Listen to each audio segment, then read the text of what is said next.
Dios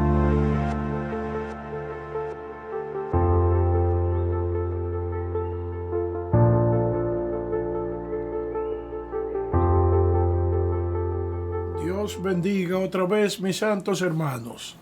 Aquí estamos para seguir estudiando la santa palabra del Señor, y como el Señor nos ayuda, vamos a terminar el capítulo 20 del libro de los Hechos de los Apóstoles.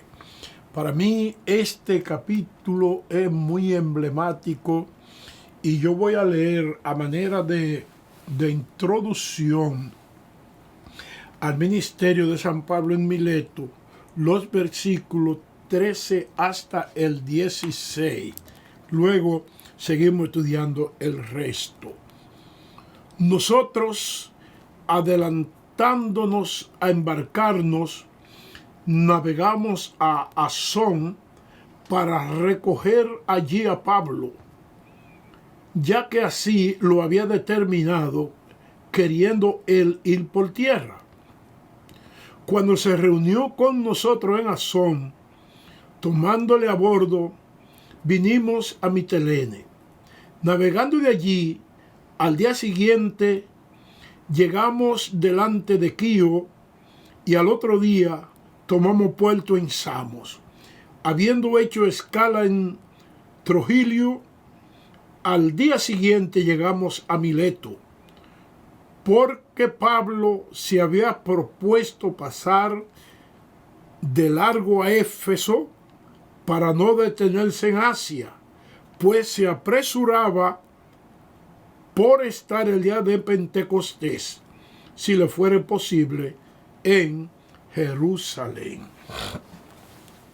Lo que acabamos de leer tiene que ver todo lo que hicieron ellos hasta llegar a Mileto, que fue un lugar emblemático, un lugar muy especial para el apóstol San Pablo y para todo ese ministerio que él había formado en todo eso alrededores. Por eso nosotros queremos enfatizar lo que San Pablo hizo en Mileto. Lo número uno fue que mandó a llamar a todos los ancianos de Éfeso. Tráiganlo, que quiero reunirme. Eso yo hizo como una cumbre ministerial. Y vamos a leer ahora la palabra para que estudiemos esto. Versículo 17 y siguiente. Enviando pues desde Mileto a Éfeso, hizo llamar a los ancianos de la iglesia. Y cuando vinieron a él, les dijo: vosotros sabéis cómo me he comportado entre vosotros todo el tiempo, desde el primer día que entré en Asia, sirviendo al Señor con toda humildad y con muchas lágrimas y pruebas que me han venido por las acechanzas de los judíos. Veamos, hermano, cómo un apóstol, un hombre de esta talla, se presenta delante de todos aquellos que él se ganó para el Señor y que también había formado en el ministerio. Le dice: ustedes saben cómo yo me he comportado. Y habla San Pablo ahí de lo humilde que era él. Desde que yo entré al Asia, ustedes saben cómo que yo me he comportado. Dice, con toda humildad y muchas lágrimas y pruebas que me han sobrevenido por las acechanzas de los judíos. Hemos estudiado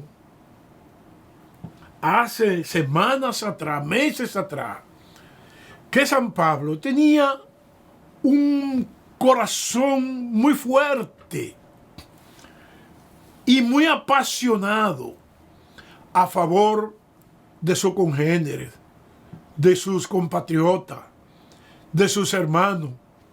Y por eso él dijo que él podía ser un anatema contar que sus hermanos se salvaran. Pero sin embargo, ¿cómo creen ustedes que los judíos trataban a Pablo? Porque cada vez que Pablo iba por el Asia, que iba a una nueva ciudad, a donde él primero iba era la sinagoga de los judíos, y ahí le predicaba el evangelio de Jesucristo. Y ellos lo que hicieron con San Pablo fue que siempre había un problema. Pablo tenía que huir, tenía que defenderse, y eso fue tremendo. Entonces él fue humilde y lloró mucho por causa de eso. Ahora, él está recordando a los judíos en el versículo 20.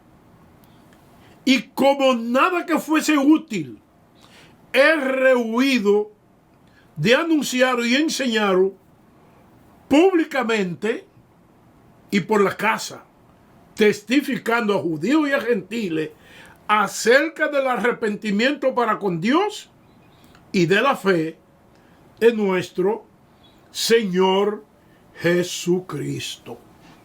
Uno se pregunta, San Pablo dice, nada que ha sido útil he rehuido enseñarle.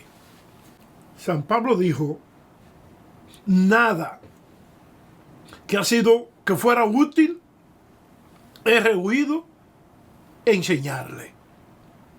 Es decir, San Pablo enseñaba el ministerio completo. Hablaba del evangelio completo.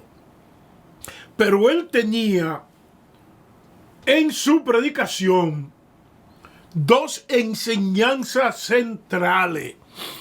Y yo creo que también nosotros tenemos que tener ese mismo mensaje del evangelio hoy.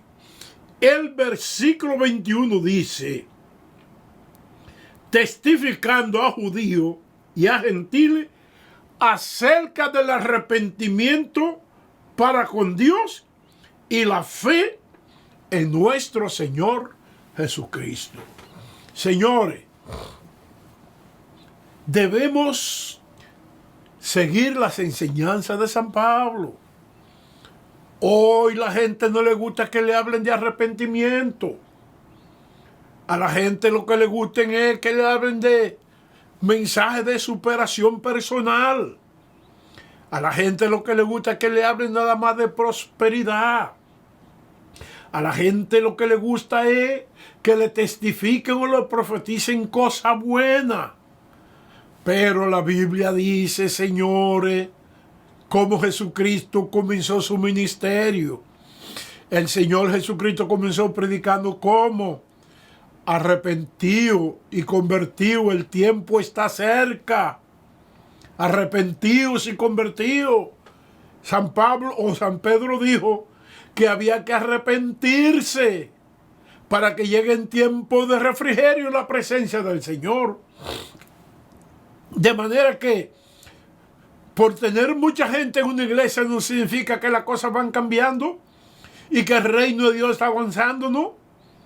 El evangelio avanza con el arrepentimiento de la gente. ¿Y qué es arrepentimiento? El arrepentimiento no simplemente dejar de hacer una cosa, ¿no? No. El arrepentimiento es usted sentir dolor por lo que hizo y dar vuelta atrás y jamás volver a hacer la cosa. Eso que es sentir el dolor por un pecado. Y San Pablo hablaba del arrepentimiento. Señores, sin arrepentimiento no hay remisión de pecado. Sin arrepentimiento no se llega al cielo. Y San Pablo hablaba del arrepentimiento para con Dios y la fe en Jesucristo. Que tenemos que enseñar que la fe hay que ponerla en Jesucristo. No es como la gente dice, no, que no importa, usted puede, la fe lo que vale, en lo que usted ponga su fe, en eso está bien. No, hay que tener la fe puesta en Jesucristo. Eso es lo que San Pablo está diciendo ahí. Además, San Pablo llama a esos ancianos, a esos pastores, y comienza a decirle lo que él siente en su corazón. Él dice, ahora, he aquí, ligado yo en espíritu, voy a Jerusalén sin saber lo que allá me ha de acontecer, salvo que el Espíritu Santo por todas las ciudades me da testimonio diciendo que me esperan prisiones y tribulación. Me esperan, lo que me esperan es prisiones y tribulación. Eso era el testimonio que el Espíritu Santo le estaba diciendo a San Pablo.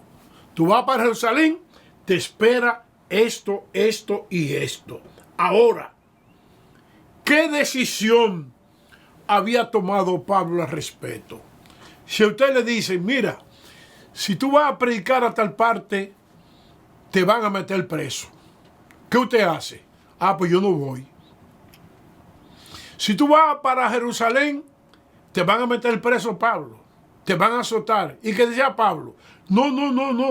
El versículo 24, ahí dice, hermano, la resolución tan fuerte que tenía él de su fe en el Señor, cuando dijo, pero de ninguna cosa hago caso, ni estimo preciosa mi vida para mí mismo, con tal que acabe mi carrera con gozo y el ministerio que he recibido del Señor Jesús, para dar testimonio del Evangelio de la gracia de Dios. Amén. Oiga, qué hombre. Qué hombre. Y yo, pensando en esto, mis queridos hermanos, he pensado en la resolución que han tomado alguna gente para las misiones hoy. Hay dentro de nuestra iglesia a nivel universal un ministerio de misioneros que se llama Vivir Muerto. ¿Qué significa vivir muerto? Es que ellos han sido llamados para ministrar el Evangelio en ciertos lugares del mundo que no aceptan el Evangelio de buena gana. Y ellos han decidido, no, yo voy a ganar alma para ahí. Si me matan bien y si no, si me dan vida mejor. Y ellos han hecho un compromiso de vivir muerto en ese lugar. Es decir, Dios mío, hay que tener una pasión muy fuerte y tener un llamamiento muy claro para usted vivir en un lugar donde no lo quieran y que es posible que lo maten. Nosotros hablamos de un misionero que lo torturaron, lo mataron en Colombia. ¿Por qué? Por su fe, por su predicación. Pero, ¿qué pasó en Colombia después que ese misionero murió? Su esposa quiso que lo sepultaran allá mismo y lo sepultaron en Colombia. Señores, el gran avivamiento en Colombia llegó después de la muerte de ese misionero. Y hoy tenemos nosotros las iglesias más grandes en Latinoamérica, después de Brasil, están en Colombia. Iglesias hasta de 30, 50 mil y gente que van a alabar al Señor todos los domingos, bendiciendo al Señor. Porque Dios se vale, hay que tener esos ministerios como los tuvo el Señor Jesucristo, que puso su rostro como un pedernal y se fue para predicar a Jerusalén, sabiendo que allá lo iban a matar. San Pablo dijo: yo estoy tranquilo, yo lo que quiero es terminar mi carrera con gozo, el ministerio que recibí del Señor Jesús. Ahora, Pablo le habla a esa gente con el corazón en las manos. Oiga, leamos lo que dice el versículo 25. Y ahora, he aquí, yo sé que ninguno de todos vosotros, entre quienes he pasado predicando el reino de Dios, verá más mi rostro. Oiga, ¿qué le parece? Verá más mi rostro. ¿Cómo podemos interpretar esa palabra de San Pablo? Ninguno de ustedes verá ya mi rostro. ¿Qué significa eso? Eso significa, tal vez, que él sabía que ya su vida valía poco para el imperio y que posiblemente lo matarían, pero que podía ser también que él pensara: ya yo terminé el ministerio con ustedes aquí en el Asia, tengo que ir para otro lugar, ya no me verán más. Sea lo que sea, San Pablo le dijo que no lo iban a ver más. Por tanto, siguiendo el versículo 26 que dice: yo os protesto en el día de hoy y estoy limpio de la sangre de todos, porque no he rehuido anunciar todo el consejo de Dios.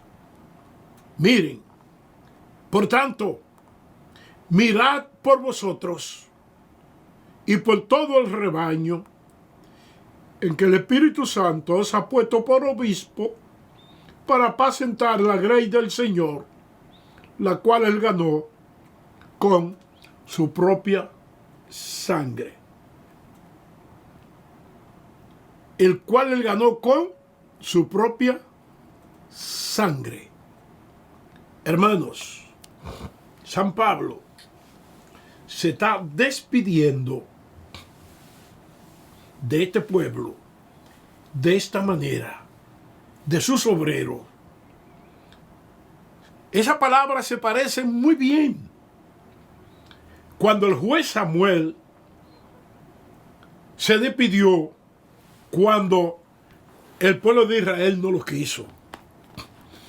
Y vamos a leer en la primera de Samuel, capítulo 12.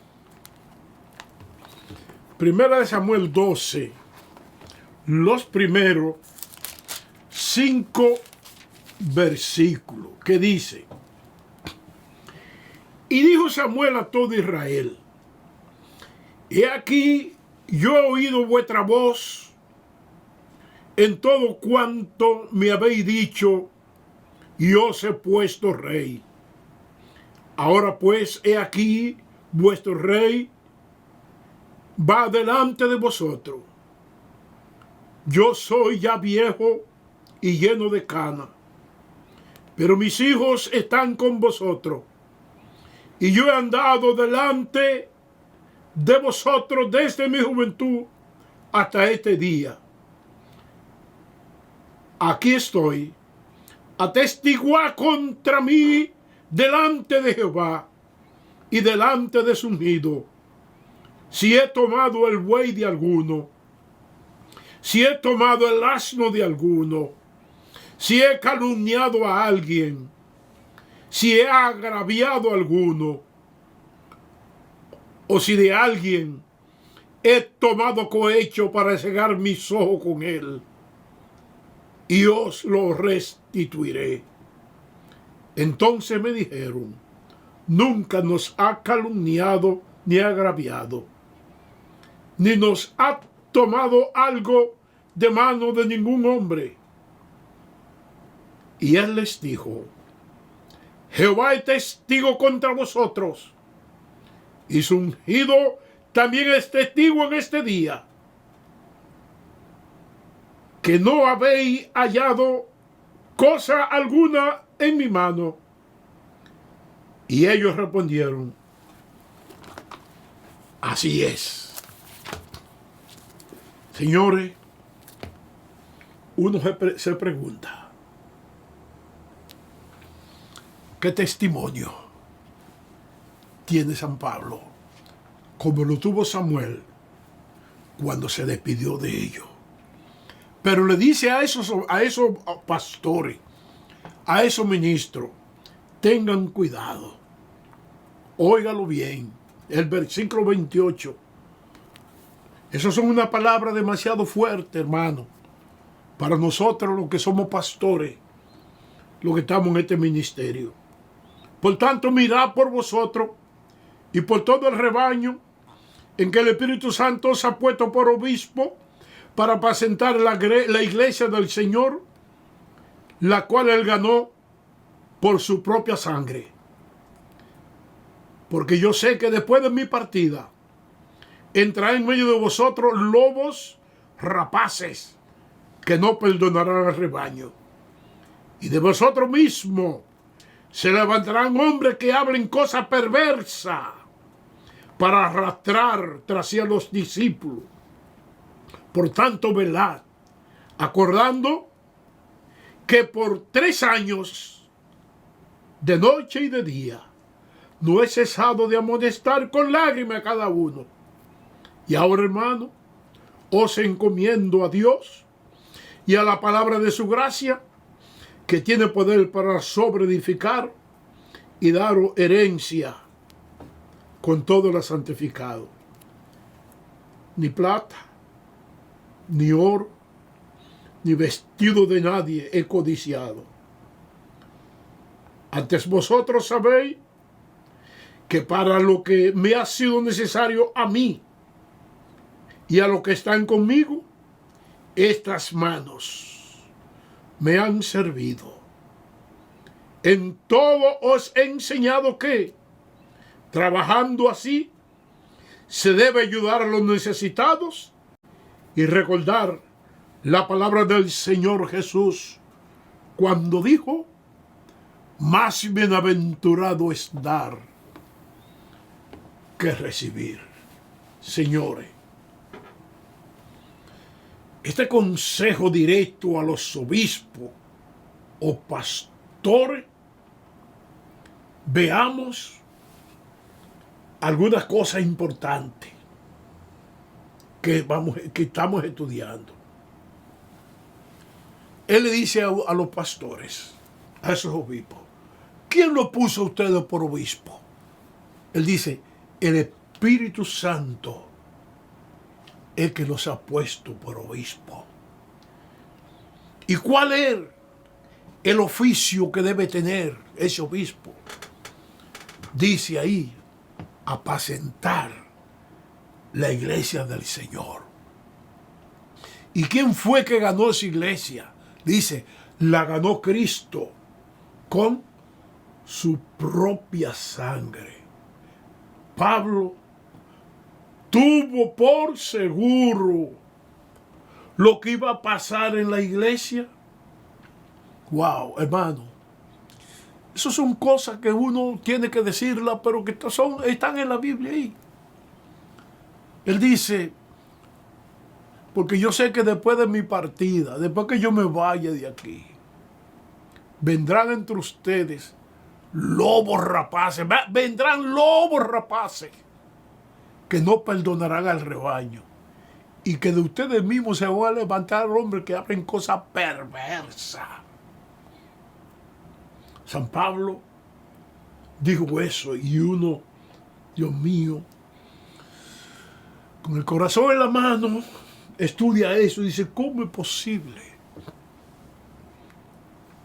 que un obrero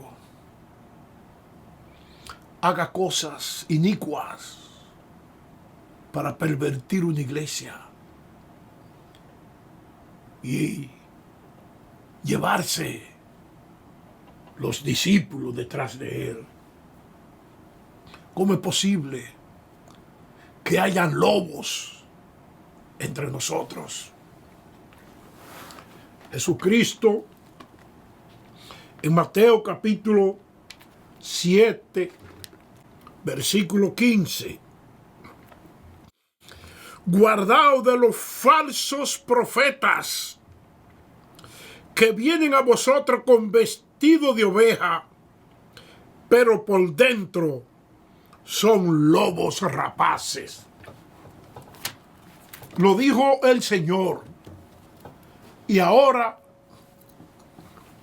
San Pablo se lo está recordando a esos ministros allá en Mileto, que él los reunió a todos los efesios. Ahí vengan para acá para que escuchen esto.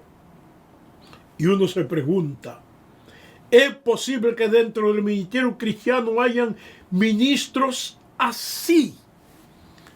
Se dice que en la viña del Señor hay de todo. Y Jesucristo dijo que era necesario que vinieran escándalos, pero que hay por quien vinieran. Mejor le fuese que se colgara una piedra de molino de asno y que se tirara al fondo del mar. Por tanto, mi palabra es a los ministros de hoy que nos cuidemos. Los ministros jóvenes que sean fieles. Y pues uno se pregunta, ¿por qué se divide una congregación? ¿Por qué un pastor tiene que dividir una iglesia? Si su ministerio llegó al final en un pueblo, váyase tranquilo y deje a esa gente ahí, unido. Que venga otro y le dé la palabra. Señores, dividir una iglesia es una situación carnal.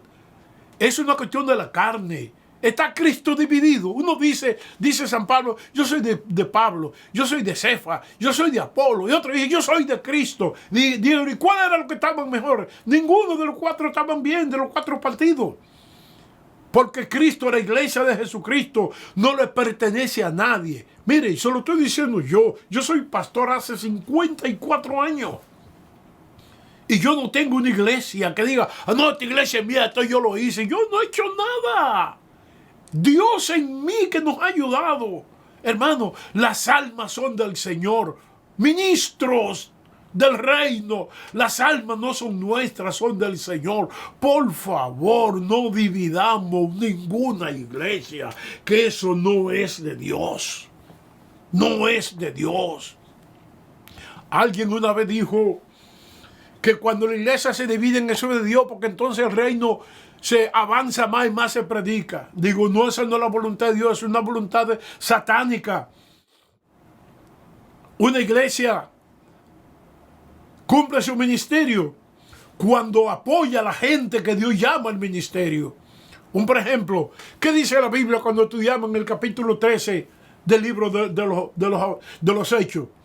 Que Dios llamó a Bernabé y a Saulo. ¿Y qué hizo la iglesia? Oró por ellos y lo despidió. Es así, hermano, como la iglesia sigue hacia adelante. Ahora bien, ¿cuál era la recomendación de San Pablo? Pues cuando le dice, pero veamos el versículo 31 otra vez. Velad, por tanto, acordando que por 3 años, de día y de noche, no he cesado de amonestar con lágrimas a cada uno de ustedes. Señores, eso es lo que San Pablo está diciendo. Entonces, del versículo 33 hasta el versículo 35, nos habla la palabra demasiado bien. Y eso está demasiado bien, ¿para qué? Porque aquí hay mucha gente, por ejemplo, la gente dice que los pastores son unos mañosos, que son unos ladrones, que se roban todo lo que están en la iglesia, que todo es para ellos. Eso no es verdad, señores. Es bueno que la gente sepa que las iglesias organizadas tienen su finanzas bien organizadas y que los pastores que nos respetamos no tenemos que ver con finanzas en ninguna iglesia. Que las iglesias tienen su comisión de finanzas y las iglesias tienen su presupuesto para todo. Y que de las finanzas de las iglesias es que sale todo. De manera pues que los pastores tenemos que tener en cuenta en eso. Dice San Pablo ahí, yo no he codiciado nada. Yo no he codiciado nada. Y les voy a dar este testimonio. Una vez, al comienzo de mi ministerio en la iglesia, hubo un hermano en la iglesia que yo no le tenía confianza. Y él tenía demasiado afán por regalarme algo. Y fuimos una vez, él y otro hermano y yo éramos tres a comprar algo en una tienda. Pastor, coge lo que usted quiera, que yo se lo pago. Y yo, yo no necesito nada. Y no le tomé nada en la vida. ¿Por qué, hermano? Porque es que las dádivas corrompen. Las dádivas corrompen. Y si usted como pastor le coge ofrenda a cierta gente, después usted no va a tener fuerza moral para corregirlo. ¿Y qué pasó con ese hombre? Después tuvimos que botarlo prácticamente de la iglesia. ¿Por qué? Porque era un hombre que no servía a Cristo y tenía una conducta mala. Entonces, ¿qué dice San Pablo? Yo he trabajado con mis manos.